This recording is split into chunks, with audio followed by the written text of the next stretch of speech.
what's up guys? Good morning, panibagong araw, panibagong kita na naman tayo. Panibagong vlog pala mga kawengdet dyan. Guys, good morning sa mga OFW natin dyan sa mampanig ng mundo.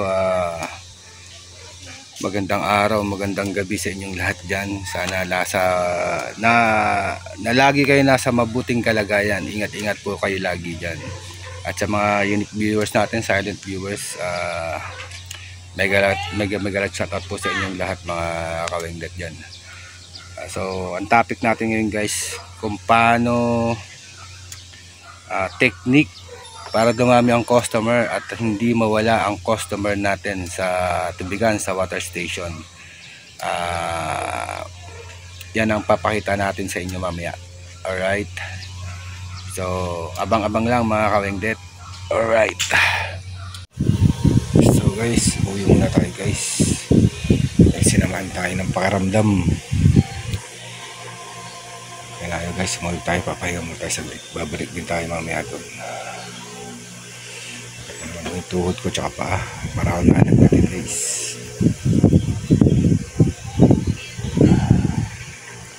Papahinga lang tayo guys, saglit. Babalik din tayo roon. Right. So, yun na guys, what's up?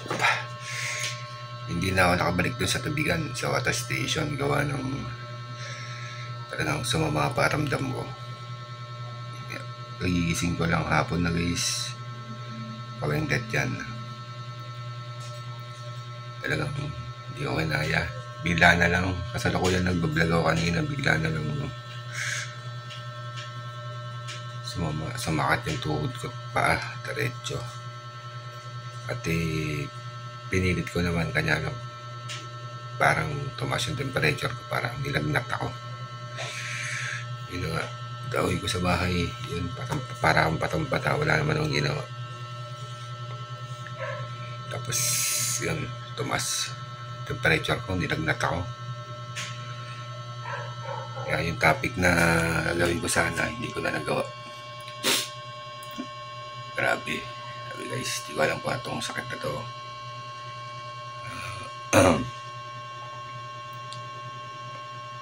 Pero medyo okay naman na guys, nakapagpahinga ako. Kararating ko lang dun guys sa tubigan. Grabe. Siguro sa init. Kaya yun. Ayun pa ako guys, ayan. Sinumpong na naman to. Tuhod hanggang to sa paa. Grabe.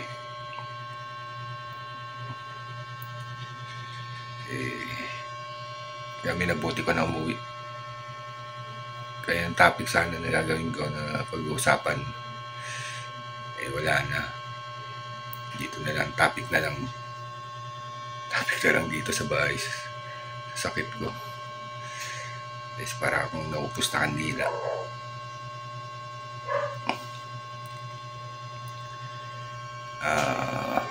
Siguro pahinga lang to guys.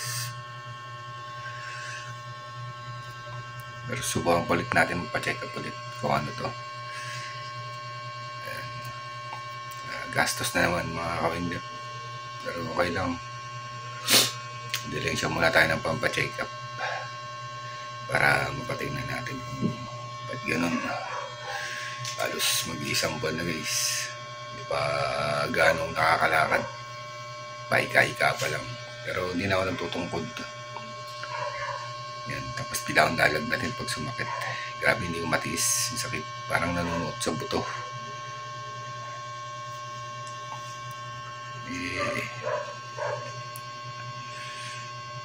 Hindi ako makapagtrabaho ng gusto, hindi ako makapasok sa water station. Hindi ko alam kung ano nangyayari. Kaya isip ko, hindi ganoon. Guys, kakape ako. Hapon na nagkakape ako guys, para mainitan kasi hindi ako nilalamig. Tapos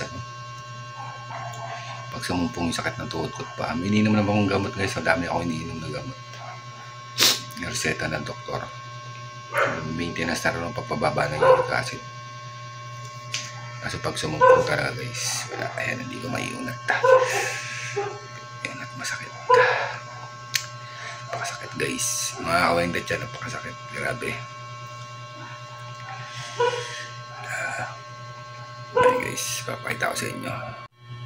Yan guys, yung nagpapahirap sa akin. Magana naman guys itong parte na to guys. Yan. Baga, tsaka to. Ito yan. Nandito, parang nanonood. Sakit sa buto guys. Napamayat na yun ako guys, oh. May polio guys. Ang layo rito. Layo, kita nyo naman, oh. Yung mga asil na. Kita nyo naman to, payat yung tuhod. Ito maga talaga guys, oh. Layo guys, magana naman. Tapos to, therapy. Pumayat dahil sa buwan na hindi ko mailakad. Grabe.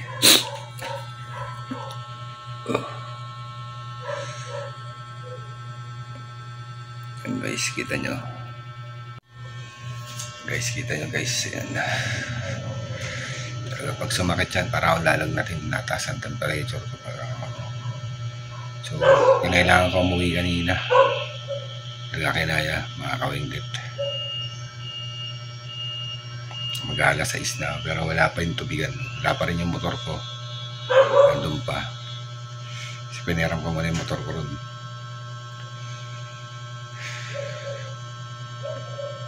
Kaya yung topic na gagawin ko sana sa tubigan, hindi ko nagawa. Kaya ito na ang topic. Yan nangyari. Grabe. Gagaling din ako guys, kaya mag-alala mga kawengdet. Kaya naman ay ipon muna ako pampacheck up ulit. Pag nagkapera, papacheck up ako mga kawengdet. Tintatang natin ulit ako ano. So yun lang mga kawengdet, update lang kung bakit hindi, ayun nga, gagawin kong content sana tungkol sa tubigan na naman, kanya lang nauwi dito. Hirap pa na sitwasyon na ganito guys. Kayo dyan, ingat guys sa pagkain nyo. Hindi man ako umiinom guys, bira. Siguro once in a blue moon ako uminom. Kinakain ko naman, ingat na din ako sa mga kinakain ko. Hindi rin nagkakain ng mga laman loob. Hindi ko alam ba't ganito. So yun lang guys, in-update ko lang kayo. Mga ganapan, mga ano, bahala na si Batman. Alright guys, bye bye guys. Ay, salamat pala sa kung nakarating mga sa dulo na aking vlog. Maraming salamat mga kawengdet yan ha. Mga subscribers natin yan. Unti-unting umaangat. Salamat sa inyo dyan. Alright, hanggang dito na lang guys. Update lang, in-update ko lang kayo sa nangyayari sa akin. Alright.